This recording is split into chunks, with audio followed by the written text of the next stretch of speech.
Right back with Joe Biggs in Ferguson, Missouri. Stay with us right after the break, and we're going to be joined later in the program with the president, or the CEO, rather, of the John Birch Society, Arthur Thompson. Stay with us. We'll be right back.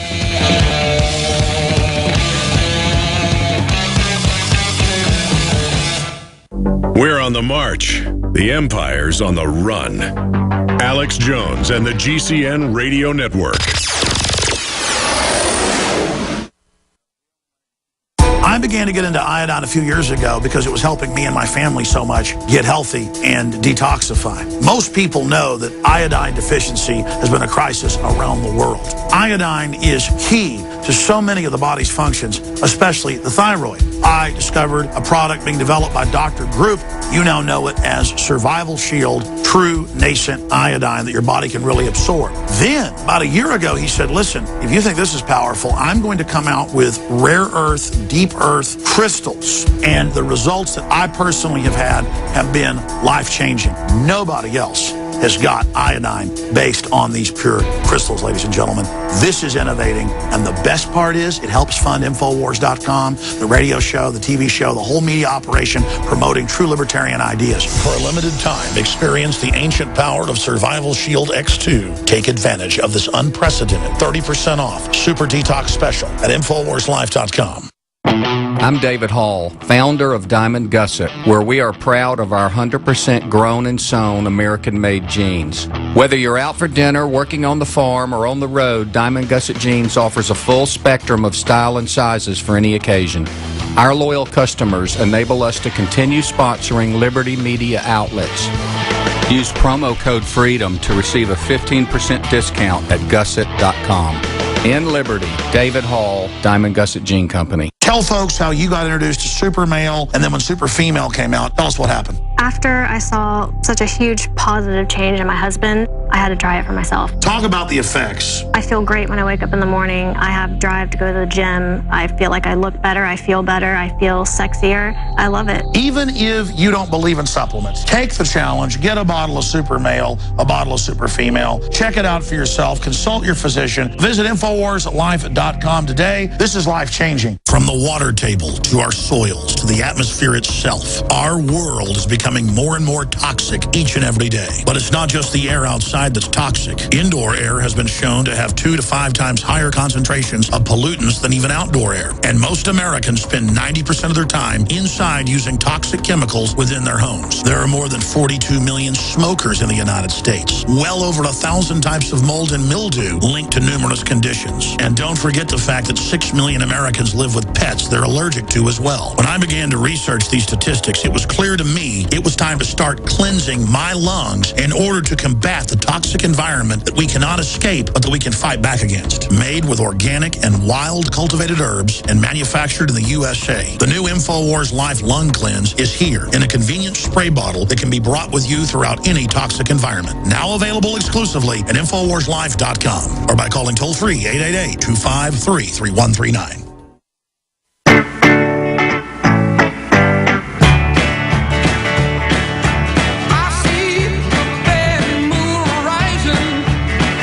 Take you live to the Central Texas Command Center in the heart of the resistance. It's Alex Jones. Welcome back to the Alex Jones Show. I'm David Knight, live in Austin, and we have joining us live in Ferguson, Missouri, Joe Biggs, part of the InfoWars crew there covering the unrest.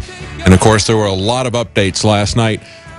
Joe, what's happening today so far that you see? How's the climate there? Well, this morning at 9, they began the process to find out whether or not the police officer is, rightful in shooting the Michael Brown, or if he's to be convicted and found guilty. So that starts today. We won't know the actual verdict for that for a couple of weeks. From what Kit was told, there was only media out there this morning at the location. Stuff's pretty calm at this point, but as we know, as the day grows, people start to get off work. About 4 o'clock or so, it begins to heat up very quick. Yeah, it always happens every night. Now, they still have a curfew, is that correct, every night, or is that have they stopped that? Well, technically, they're not saying there's a curfew, And this is one of the questions we asked in the press conference. Well, I didn't specifically ask for it. One of the journalists there asked and said, I thought you said there wasn't a curfew, Captain Johnson. He's like, correct, there isn't one.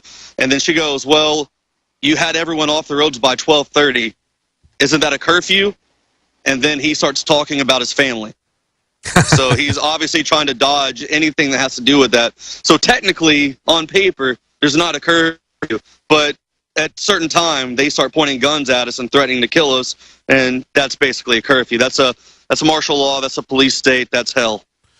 It seems to me like if people are peacefully assembling and redressing their grievances, if the press is doing its work covering those people doing that, that shouldn't be a problem at any time that people want to do that. When you start constraining the First Amendment by an area like we saw happen in Nevada, like we've seen happen in the last several presidential conventions, political conventions for both parties, where they take the protesters or demonstrators at the political convention and they put them in a cage several blocks down from where they're having the convention, when they set up a free speech area in Nevada and say, if you get out of this, we're going to attack and arrest you.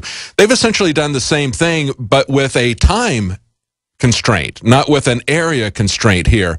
You know, the First Amendment infringed and constrained is no longer free speech. It's no longer freedom of the press when they do that to people. I feel as we look at this, and this is what I think is really the dangerous thing that's going on here, as we see them in the face of the press, as we see them try to cover up evidence, as we now see in the last few days, multiple reports from eyewitnesses now saying that he was that Michael Brown was shot. All the shots were in the front, as opposed to what we had originally heard, that there were a couple of shots in the back. I think that's perhaps the biggest powder keg that may come out of this yet, after they make this look like, after they lie to people, after they cover stuff up, after they hide everything. Then when they come out, if they eventually tell the truth, nobody's going to believe them. Yeah, people will be so angry. It's not even, regardless of the outcome of the situation, there's so much hate in this area. There's so much hate from outsiders who have nothing to even do with this, that are just coming out here to cause havoc and just completely help be a part of the social collapse in Ferguson.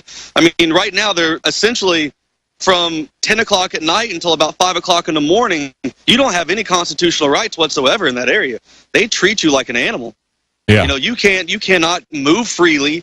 If you stand still, I was standing still on the side of the road, taking a break last night for a little bit because, you know, as you know, I've been out here. This is my 9th day, and I'm out here, you know, maybe 18 hours a day standing up, and I just needed to take a break for a minute. A cop ran over. He's like, "I've been screaming at you. You better keep moving. Get your butt out of here."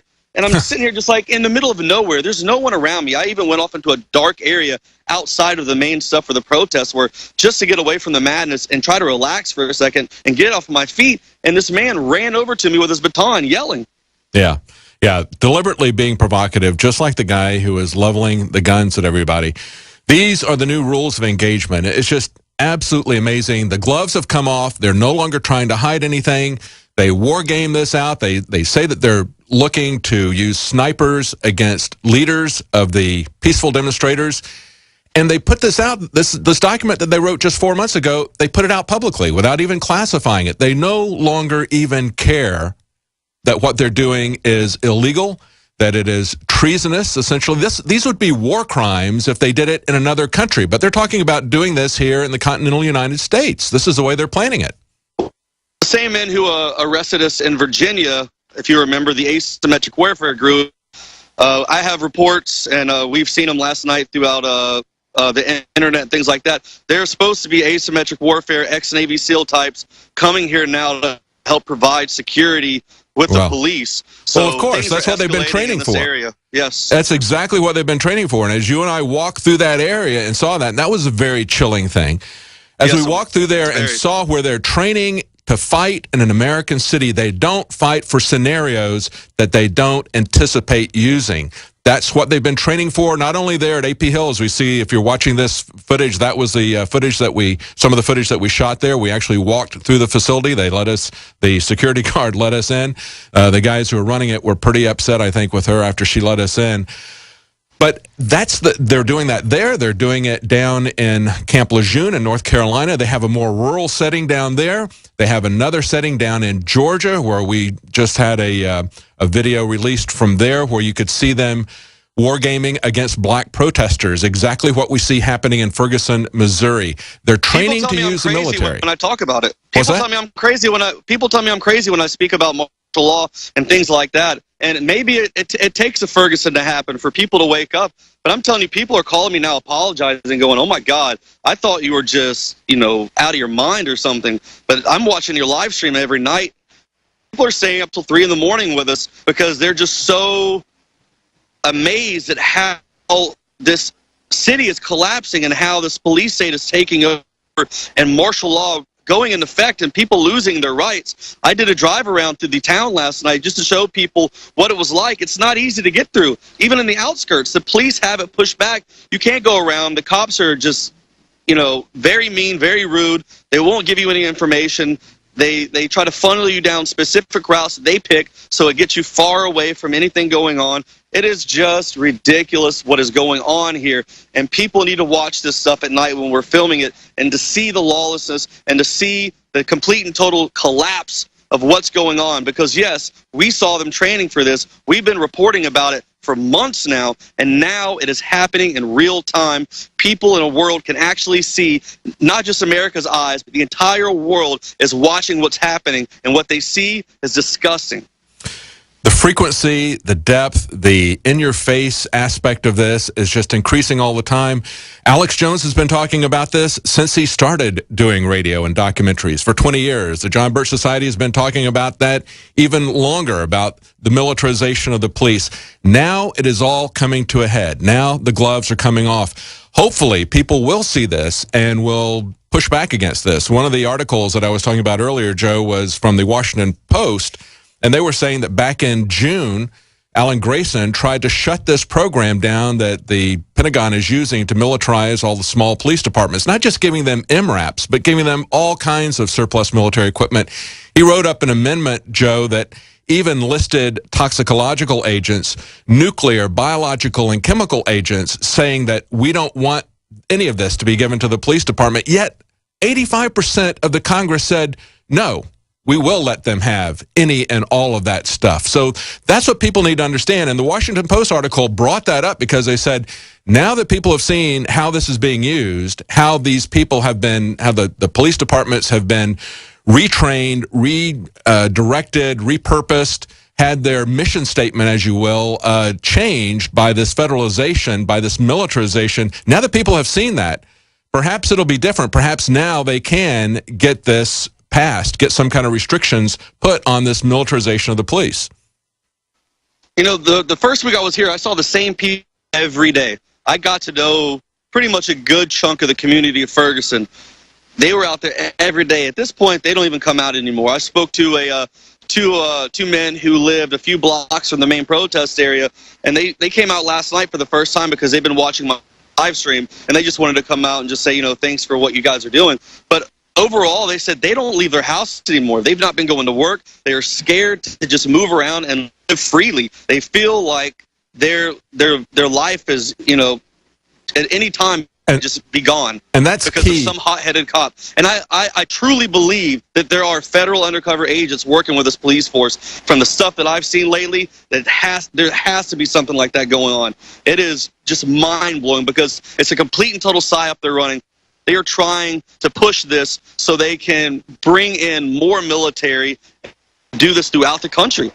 That's why it's so key that you're there. Those people realize it. As Jakari Jackson pointed out, they were telling people, go home as they were starting to gas and the peaceful protesters and shoot rubber bullets at them. They were telling them, go back to your homes. Well, they were shooting tear gas into the yards of the people who live there. I mean, where are they supposed to go? They understand that. They were going through their yards. Exactly. They were running through their yards and knocking over fences.